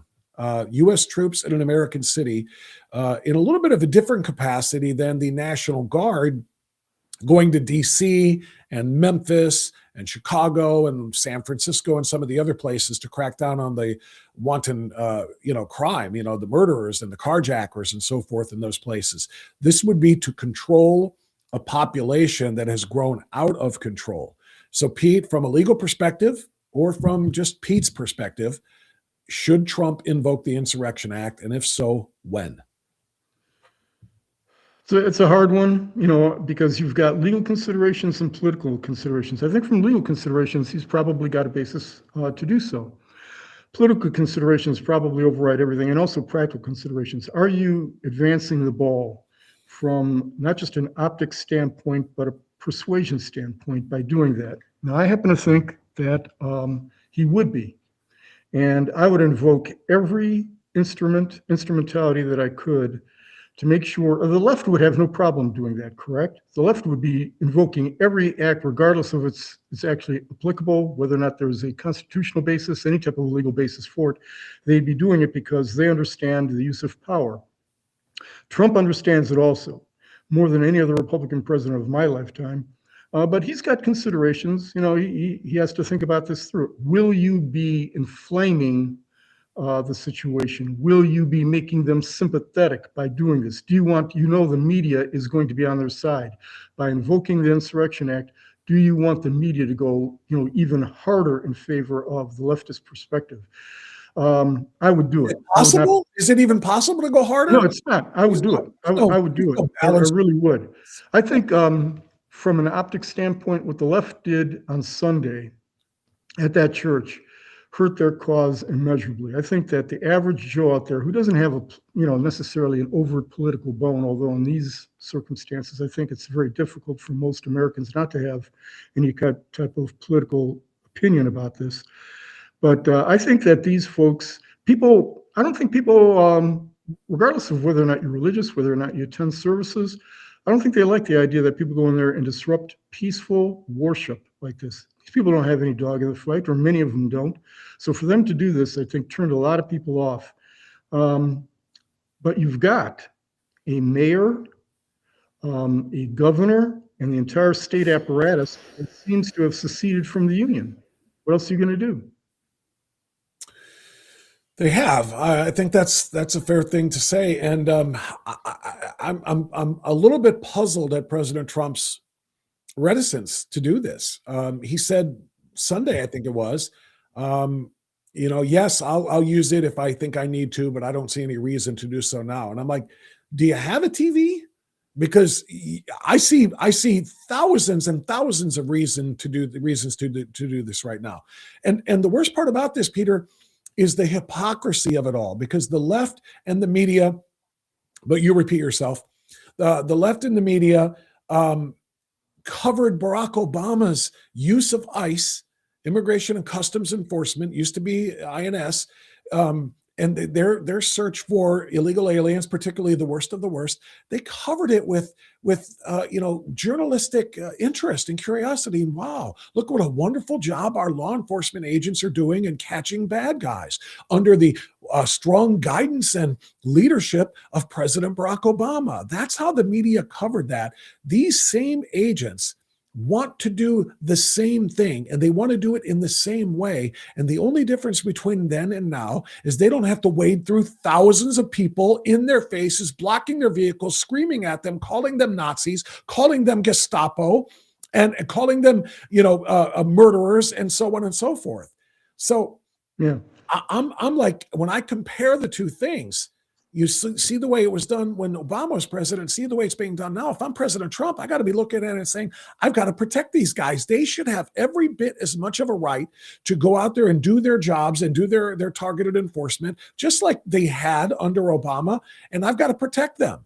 The Insurrection Act here isn't necessarily the military being turned against the people. It's being placed in a protective cocoon around the agents, right? Yeah. But that was Obama, peace be upon him. He could do no wrong. Yeah. So I mean, and then you contrast that with Trump derangement syndrome. I mean, think of the the pendulum swing there. It's just so profound. So Obama could do almost anything, and the media and all the left, but I, again, repeat myself, would be in favor of it.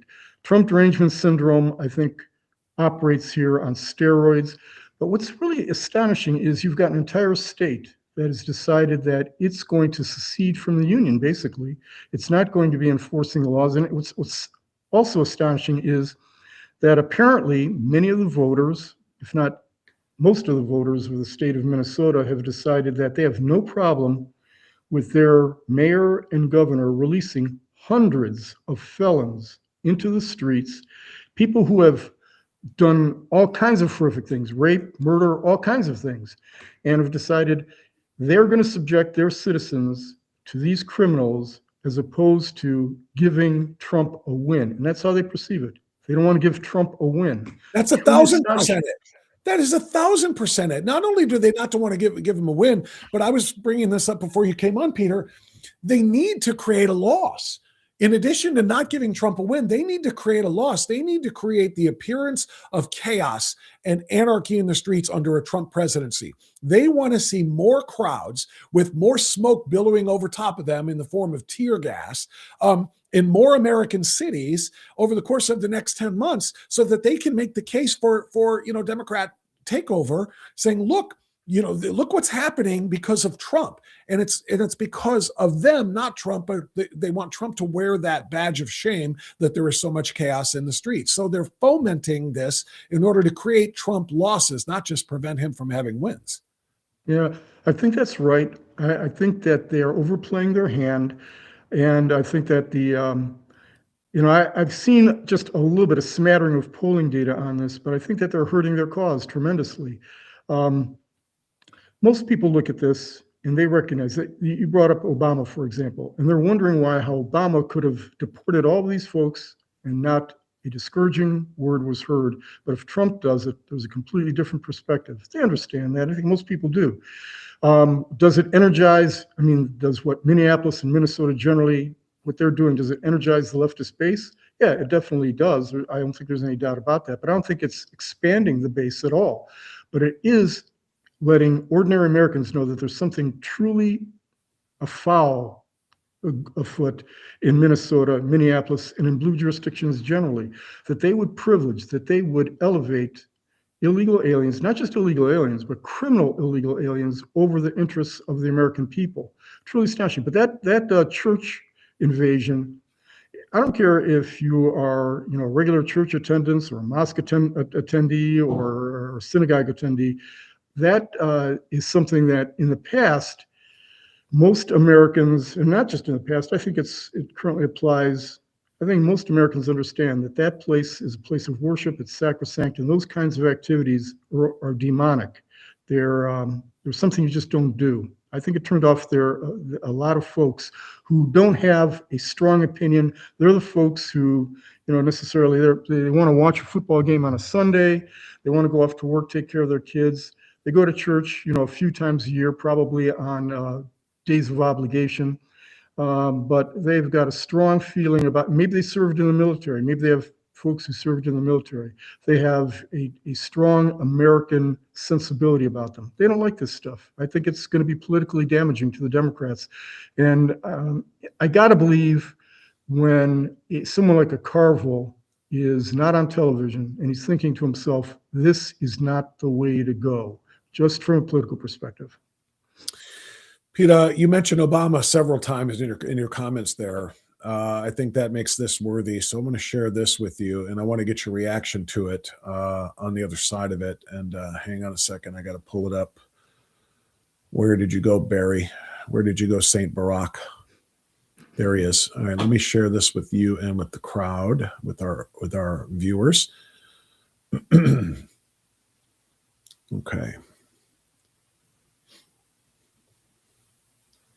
All right, there he is. Now let me give you the audio. Sometimes this is a little bit difficult to do. Option, and I do.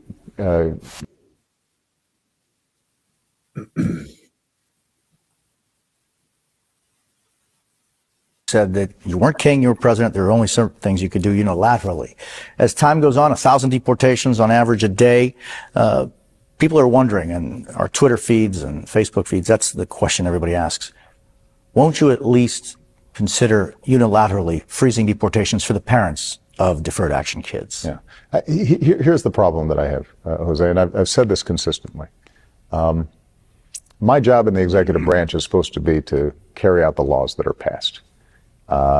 Congress has said, here's the law when it comes to those who are undocumented, and they allocate a whole bunch of money for enforcement. And what I have been able to do is to make a legal argument that I think is absolutely right, which is that given the resources we have, we can't do everything that Congress has asked us to do. What we can do is then carve out the DREAM Act folks, saying young people who have basically grown up here are Americans that we should welcome. We're not going to have them operate under a cloud, under a shadow. But if we start broadening that, then essentially I would be ignoring the law in a way that I think would be very difficult to defend legally. So that's not an option.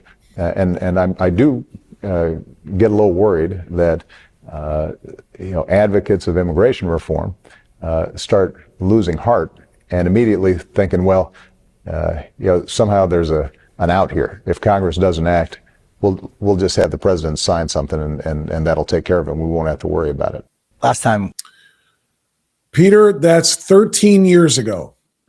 13 years ago, you heard what Barack Obama just said. What's your reaction?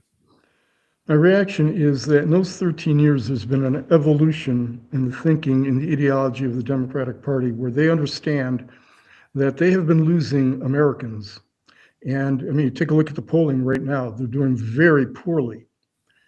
They made a strategic decision, and Bob, that I've written about this, that the only way the Democratic Party can even tread water, because if you look at the polling, right now they're doing horribly. 18% approval rating. I don't think that's ever been done before, 18%. But they want to do a couple of things. One is they want to import as many illegal immigrants as they can, not necessarily from the perspective that most people believe, that is that they will import these folks and then give them the franchise, give them the ability to vote. That's not their immediate concern. Their concern is they want to populate, especially blue states, so that they get more representatives, because it's all determined on your population, and more important, or just as importantly, more electoral votes. So they distribute these, and that's what they're doing. When illegal immigrants come in, they want them to be in certain areas. They want them particularly to be in blue areas or in purple areas that they think they can shift blue, so that they have more electoral votes there. The greater population, the census counts these folks. That's why President Trump wants to make a distinction and not count, for purposes of the census, illegal immigrants. Because if you do that, a state like Illinois or Minnesota, for example, that has sanctuary policies will get more electoral votes than, say, Ohio or Texas or some other states that are red. That's the overarching objective, and nobody should forget that. This is not some esoteric conspiracy. This is an overt attempt to game the system, and they're being very, very clear about it. Did you know that Obama was deporting an average of 1,000 illegals a day during that period of time? I didn't know that. I mean, I've heard the numbers that there were somewhere in the neighborhood of 5 million illegals who were deported under Obama. I didn't do the math. Maybe I should have just done the math. But in that interview there, he said 1,000 people a day. Where was the outrage? Where was we need to stand up for our community members. These people are people too, and they're members of our community and our neighbors. Jacob Fry, the idiot mayor of Minneapolis, just said yesterday or on Sunday that what you're seeing right now is an expression of love. He's trying to create the summer of love from 2020 in the winter of 2025 and 6. He's literally saying this is about love for our fellow Minnesotans. These people are part of our community, and they're the ones who are being, harassed and sent away and so on and so forth. And I'm thinking, What did you call them in 2013? What did you call them from 2008 to 2016 when Obama was president? If they were deporting 1,000 a day, you'd have thought that would have been noticed by somebody, and that the same people who are calling this barbaric and unfair and so on and so forth would have complained. They didn't.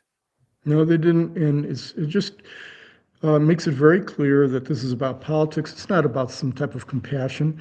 I try to be as fair as possible. There are some on the left, and, because we're a large country, it's probably in the millions, who do this out of compassion. You've got these, well, I'm not going to be pejorative about it, but the main reason for this on the left is for political advantage, and for the reason I said, so they can have a greater number of electoral votes by virtue of their population. They don't care necessarily. But Pete, here's what I don't understand, though, because I agree with you. What you just said is a big part of it about, political representation and the bigger numbers.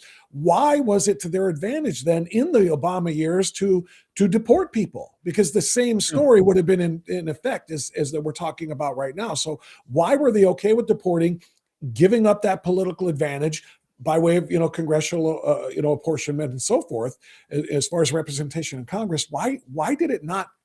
Why was it not approached the same way then as it is now? Because they had to seed the ground for this evolution to occur. They couldn't have made a radical shift because for most of our history, Americans were okay with deporting. They expected deportations. They were not in favor of open borders. They understood that we had a sovereign nation, and the only way you have a sovereign nation is you have integrity of the borders.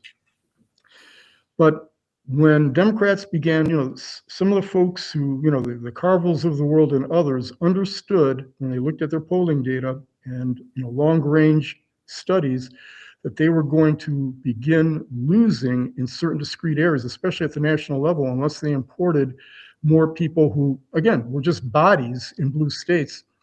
They shifted, and their ideology shifted also. This takes a little bit of time to do because most of America, as I say, most Americans for most of our existence were understood that you have to have border integrity to have a nation. If you don't have border, you don't have a nation. So they understood that. But now this is political gamesmanship on their part. It's in terms of trying to think of the appropriate way of putting this, but it's sheer politics.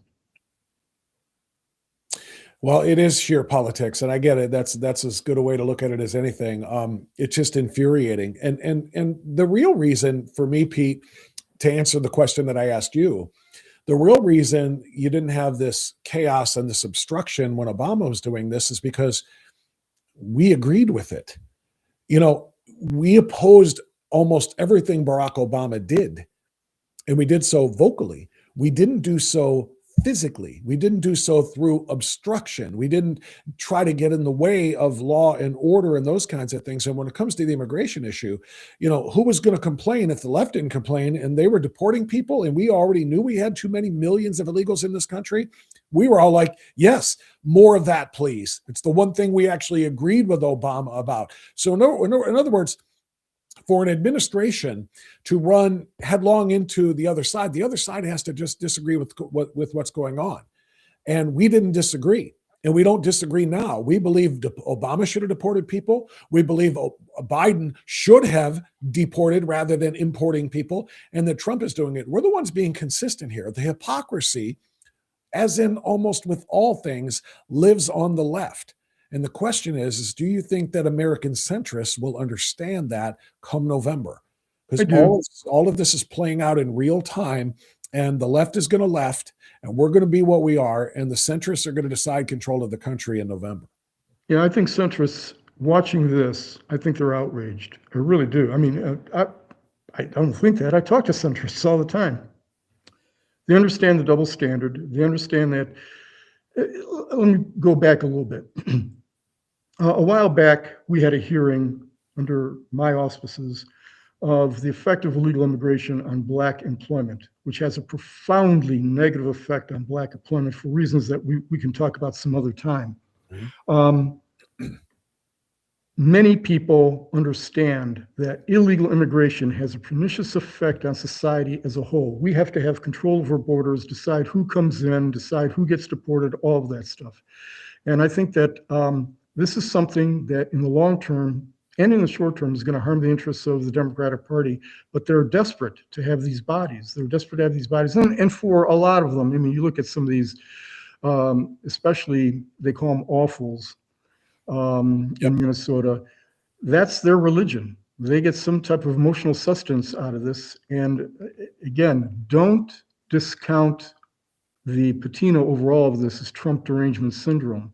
If Trump were not in office, if this were somebody else, this would not be pursued with the type of vigor by both the media and the Democrats, but I repeat myself, with which they're pursuing this right now. They see Trump as somebody who is evil, and anything they do, Trump could give everybody $1 million and they would come up with a reason why that's harmful.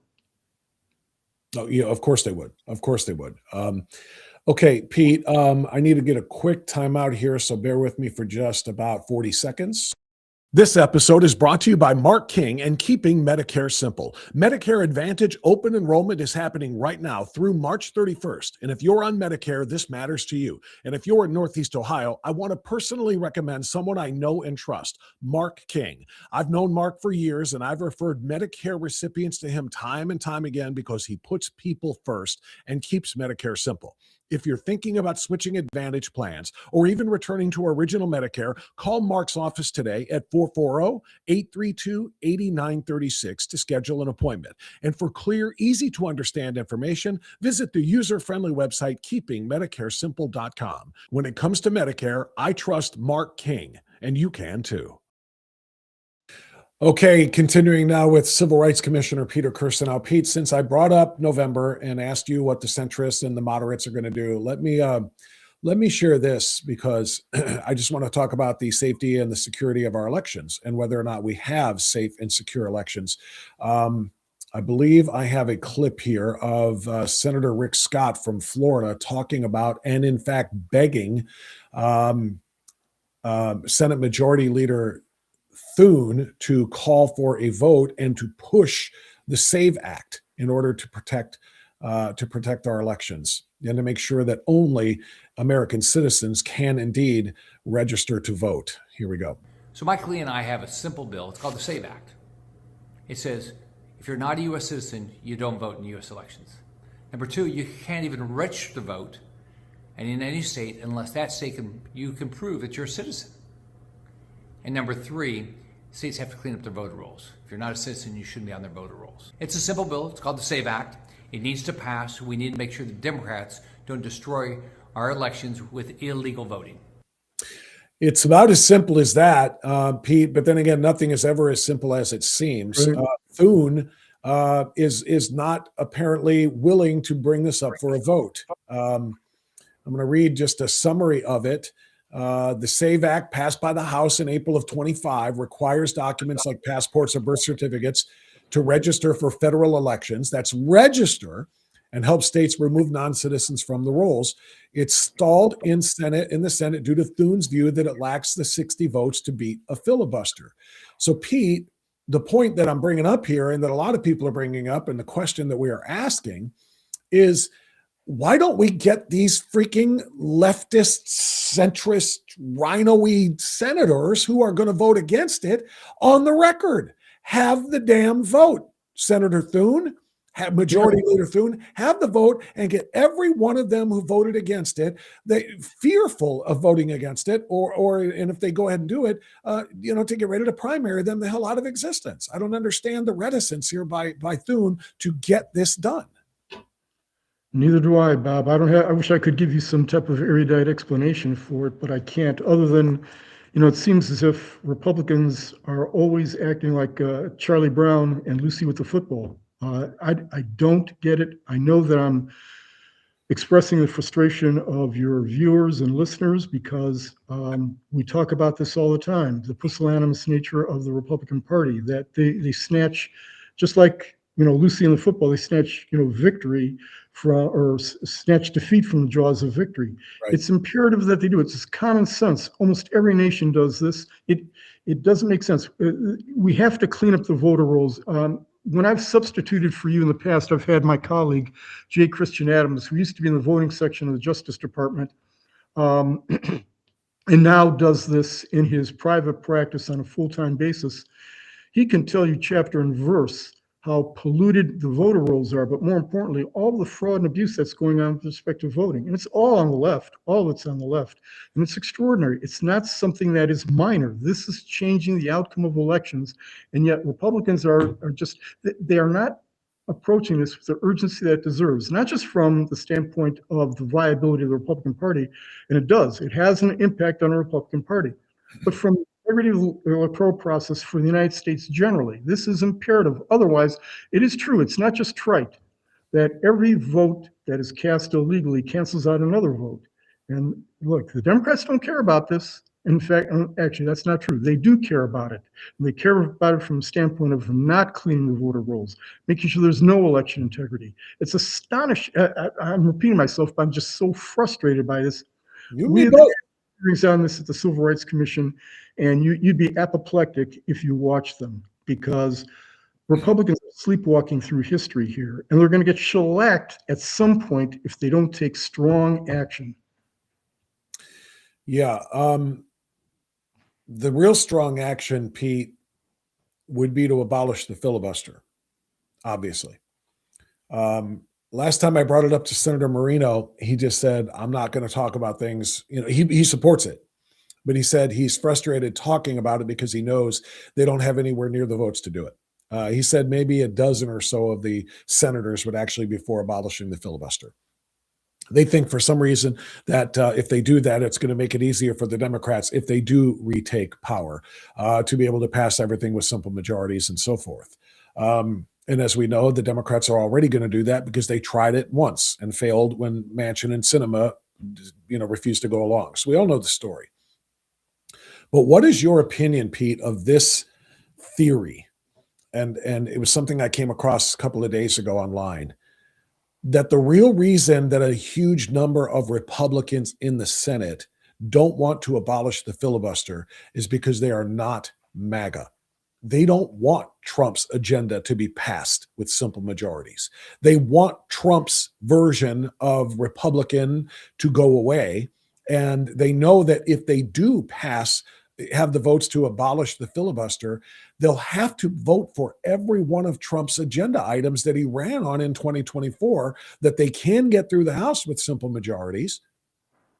They'll have to pass them on their side, and they don't want to pass them. So their excuse to continue to remain, moderate or centrist or rhino or whatever is, oh my gosh, we're trying so hard, but boy, it takes 60 votes. And they can all play the game there. They can all be performative and pretend they want to advance the agenda, but the Senate rules are the Senate rules. If they got rid of those Senate rules, they would actually have to vote up or down on these things. And a lot of them don't want to.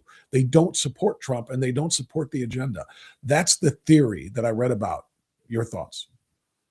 I think that probably applies to a certain subset of Republicans. There's no doubt about that. But don't discount the fact that Republicans, on not just that issue, but almost every issue, have one of the frustrations that the Republican base, conservative base, has with Senate Republicans and electoral Republicans generally is that they don't act with the type of conviction that we elected them for. We wanted them to do something. We have an agenda set forth. They adopt that agenda, they campaign on it, and yet when they finally have power, they don't do anything. It's one of the principal objections we've had for a long, long time. I think it's imperative that when we have, I think, more and more Republican electorate needs to hold these guys to account. And when they're running for office, we should be asking them, have a litmus test as to whether or not they're actually going to be pursuing those policies that they say they're going to pursue. And then have some type of electoral punishment at the primary level, not at the level where we elect a Democrat, of course, but the primary level. If there's been a Republican who's been in office for a number of years and he's just coasting along, don't let him think that he can just sit back and continue to reap the votes and be in office unless he delivers what we expect of him. So we have to hold them really, really, really tightly to account. Yeah, I'm done with these guys. I'm sick of them. And I know I expressed the sentiment of many of your viewers. Yeah. We're out there. We talk to folks. We know how frustrated they are.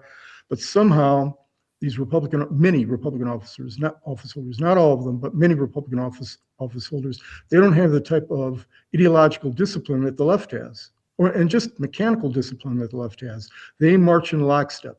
One of the reasons we're Republicans is we don't march in lockstep, but when we have principles or we have good issues that we've been running on, we should be fighting for those issues. And I don't see the same type of aggression among Republicans that clearly the Democrats have all the time.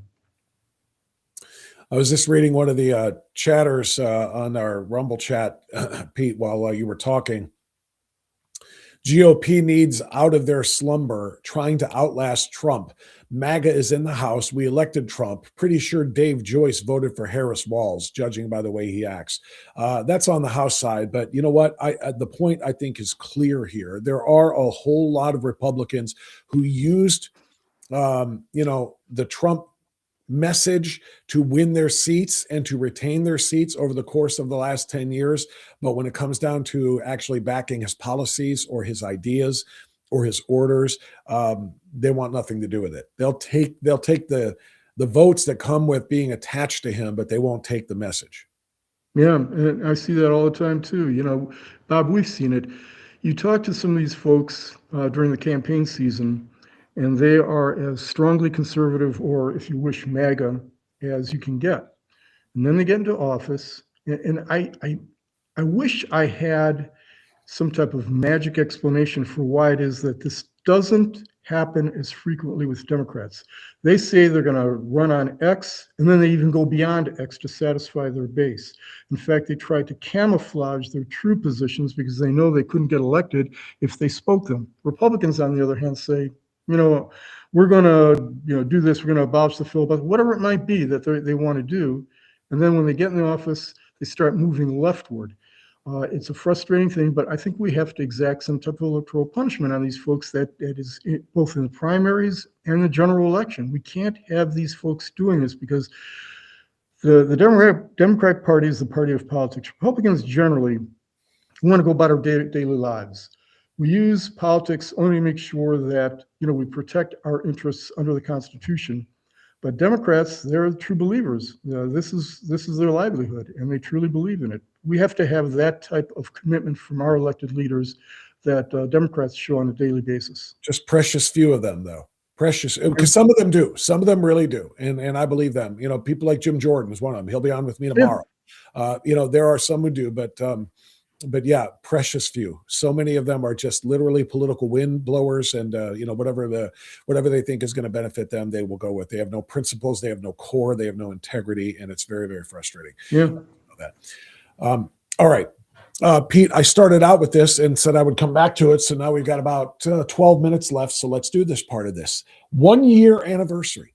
A lot of things have happened in 1 year, a lot of really, really positive things. Trump is calling it, a first year unlike any other in any other term in American history. But of course, he likes superlatives. He likes to express those kinds of things. But he also might be right. Give me Peter Kirsanow's highs. Let's not do highs and lows. Just your highs. What are the most important and significant accomplishments of 365 days of number 47? Yeah, well, in not any particular order, we just talked about this, the border. What he's done is extraordinary there. And Tom Homan, as I said, I would put posters of Tom Homan along the Rio Grande because I think that's all that's necessary to deter people from coming over. But and Homan doesn't get enough credit. No, yes, he's implementing Trump's policy, but Homan's the guy where the rubber meets the road. But Trump is the architect of all this. He said he was going to do it, and he did it. The ramifications of securing the border are profound. We had, and I know I've shared with you some of my writings on this. We had thousands of military age. Hey, Pete, may I interrupt for 1 second here? Only because of what you just said about Tom Homan not getting enough credit. I want to share this with you because there was a time when Tom Homan did get enough credit. And I find this to be really, really interesting, and I think you will too. I don't know if you've seen this or not, but here we go. Here's a time when Tom Homan got credit. 2015, Barack Obama awarded Tom Homan the Presidential Award for Service, Making America Safer at ICE. 10 years later, liberals want him killed. It's the same Tom, but it's a different Democrat Party. We played that Obama clip a few minutes ago, Pete, that you responded to, but this is above and beyond just deportations. Here's the guy that runs ICE for us. He's making America safer. He's getting illegal aliens, criminal, dangerous illegal aliens out of the country. We're giving him an award. Pete, I mean, I look at that and then I look at Minnesota right now and I listen to the comments of the radical leftist Obama supporters, all of them talking about how Tom Homan should be thrown in prison. 11 years ago in 2015, he was given an award by Barack Obama. Yeah, it shows the evolution of the Democratic. Yeah. Isn't anything different from then to now, except for saying he loves Donald Trump? Yeah, that's the evolution of the Democratic Party. But going back to, the initial premise, I mean, securing the border, there were, as many as, there were tens of thousands of military-age Chinese males and Russians coming across the border also. And who knows who else. There was an estimate that as many 1,000 people who have been on the terror watch list who came across the border during the Biden administration. This is significant. We may not be appreciating the ramifications of this. We talked about the electoral ramifications of this a few moments ago. But securing the border, I think, is the most important thing. Without a border, you don't have a country. And I don't mean to be, trite about it. No, I think Venezuela was also huge. Whether you agree with what he did or didn't agree, the benefits to the Western Hemisphere are profound. And we haven't talked about all of them. It'll take a while to do so, not just in terms of oil, but in terms of national security and enforcement of the Monroe Doctrine, because the Chinese, and to a lesser extent the Russians, were deeply invested in Venezuela. And we can allow that in our hemisphere. The other thing is that has an immediate effect, I think, on the pocketbooks of Americans are the gas prices. I remember just maybe 2 years ago when I was filling up, the gas prices were, at least I'd say $1 a gallon or more than they are now. And that has a real immediate impact on the livelihoods of American. Manufacturing is increasing at a significant pace. Now, there's some hiccups in there, no doubt about it, but it's really increasing. And I used to, I still, I guess, represent the National Association of Manufacturers. I just haven't had any, too much high-level matters at the Supreme Court or anything. But this is the kind of thing that's imperative for our manufacturers and the folks that they employ. So he's done a lot of things like that. But I think, among other things, is America has a big foot right now, which is very important because it deters our adversaries from doing things that harm our interests, but also advance our interests in an incremental fashion, but in a way that really can be felt by Americans. We're doing a lot of good things around the world in terms of protecting the integrity of the major institutions of the world that, to a large extent, our European allies just abdicate or they expect us to take care of it. Donald Trump is taking care of it, taking out the nuclear reactors in Iran. Those things have long-term implications that we don't feel necessary immediately, but are imperative. And so many of our leaders just kind of forget about those things until such time as we have to put boots on the ground. There's more and more to this than I think. Well, the media doesn't give them any credit, of course. In fact, Jesse Jackson used to have, we don't agree with him, but Jesse Jackson used to have kind of a colorful phrase that I thought was pretty good, but definitely applies to Donald Trump. And he said, if Jesse Jackson walked on water, the media would say Jesse Jackson can't swim. That applies to Donald Trump, not so much to Jesse Jackson, who they think walks on water, but it does apply to Donald Trump. He does all these things, and they find some reason why. It's a manufactured reason why it's bad. Is he perfect? No. But I would say, and we all have frustrations with him, and we say, why is he doing this thing? And I've watched Donald Trump for a long time, as you have, Bob, and usually, even though we're frustrated with him, somewhere down the road, it starts to make sense. I'm not saying he's playing 3D chess or 5D chess, but he's had the most profound impact of any president in my lifetime. And if you ask me, he's going to go down as one of the greats in history. He should go down as one of the greats in history. But TDS, which is prominent among the academic world, that unfortunately is going to take the first stab at writing history, is going to completely distort his record, which I think it's not perfect, but it's the best of my lifetime. You think he's going to get Greenland?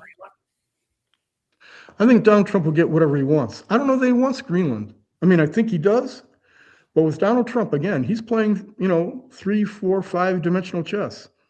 And I think he's going to get more. What Donald Trump does, and people need to read The Art of the Deal. What Donald Trump does, and we've seen it, but he does it in a way that I think sometimes people forget about. I know I do, is he bids very high and then settles for something that no one thought he could achieve in the first instance. So I'm not sure what his ultimate objective is in Greenland, but let's be frank about it. Greenland is something of enormous strategic value. Yeah, absolutely. And the Danes, the Danes are not going to be able to thwart the Chinese or the Russians or anyone else. That's something that only Americans can do. And I thought it was really funny when the Danes put a couple of troops in Greenland. couple of dog sleds, I think Trump said. Yeah, no disrespect to the Danes, who I don't have any brief against. I mean, they seem to be very pleasant people, but only one hyperpower, that's the United States of America, can actually protect the interests of the people of Greenland. I don't know that he wants to take it over, but he wants to have, let's face it, we need to have a greater strategic influence over Greenland. Yeah, we've got a base there already. I mean, it is very, very important that we have, somewhat control over it because of the routes, between the United States and Russia and Europe. I mean, it is such a strategic place to be. It does need to be protected. It does need to make sure that it doesn't fall into the hands of the Russians or the Chinese, for crying out loud. So, do you think, Peter, just in an effort to be fair, do you think the Danes will accept my deal? We'll give them the frozen wasteland that is the hellhole of Minnesota in exchange for Greenland. What do you think? Is that a fair trade? I mean, we're not talking about stealing. We're talking about making a trade here, right? Yeah, right. I don't think that no way will they go for that. But I think the Danes, I think they understand that at some point they're going to make a deal with Donald Trump. I mean, come on. They're fine people. We have no problem with them, but it's Denmark. And you say there's no way that they're going to be able to thwart Donald Trump. And again, I don't want to be the ugly American here, but I guarantee you that the people of Greenland want to have some measure of sovereignty. They don't want to think that there's some type of political football. But if you were under the protection of Denmark versus, and put aside the historical reasons for it, but if you needed the protection of Denmark or the United States of America, which one would you choose? Yeah. Clearly the United States of America, and clearly the United States of America under Donald Trump.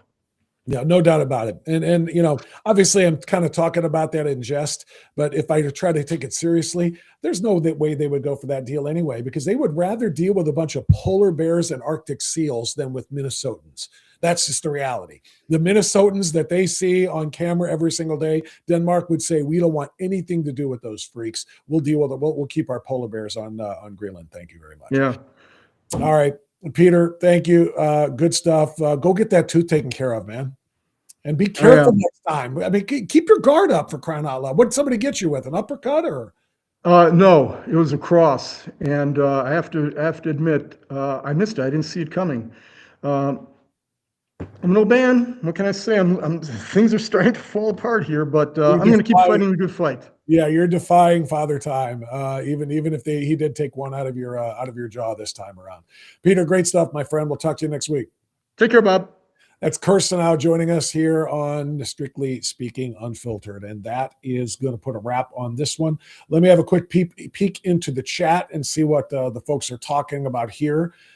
Thank you to all of those who are donating and trying to support this channel. Again, I can't keep this channel going forever. I can't do it without your support, period. So anybody that is dropping any tips into the tip jar down there, or becoming monthly supporters in the Rumble Rants button there, buying a subscription to somebody else, every little bit of that helps. So if you like what you're seeing, and if you want to see more of it, and if you want to see us being able to make a difference in 2026 and beyond, we're going to need your support. So you can use the tip jar down there. You can use anything you see going across your screen, like, oh, there it is right now. The Venmos and the Cash Apps and the PayPals and the Give Sends and so forth, anything that you can do. Here's the best way. Get into locals. Get into the locals community that we have set up. We're going to have a huge interview I'm going to be recording tomorrow night. It'll be released only on locals first. 24 to 48 hours later, we'll put it up on the Rumble screen, but it's going to be a big interview that I think you're going to want to hear. And that'll be on the locals, for locals, unfiltered insiders first. You'll get first dibs at everything, in addition to the town hall meetings and other special articles and videos that we put up. It'll all be on locals. And all you got to do to be an unfiltered insider is go to that join button you see on your screen underneath our video screen right now. Click join, and then sign up and become a monthly supporter. A $10 a month subscription makes you an unfiltered insider, and you'll be able to get all that access through locals that nobody else gets. In the meantime, by the way, let's get into locals and communicate. All right. It's like I said, it's very much social media. It's very Facebook/XE/Instagram-E. We can post videos, photographs, articles, comments, questions, and discussion topics, all that we want in our own community while we strategize where to go next. So please join me inside of locals, and please become an unfiltered insider. All right, that is going to do it for today. Don't forget, bring a friend. Next time you come in tomorrow morning, bring a friend, somebody who's never seen our podcast before. Bring them with you. All right. Somebody who's like-minded, somebody who's interested in protecting and preserving and saving this republic, because that's what it's all about. So I need you to send this out. Send the link to the show to locals or to Rumble or what have you. Send it to some of your like-minded friends on your chat, in your chat groups, on your email inbox, and on your social media pages as well. All right. Thank you to Peter Kirsanow. Thanks to you for listening here, being a part of this whole thing. As I always remind you, be well, be safe, and stay free. We'll see you tomorrow right here on Strictly Speaking Unfiltered.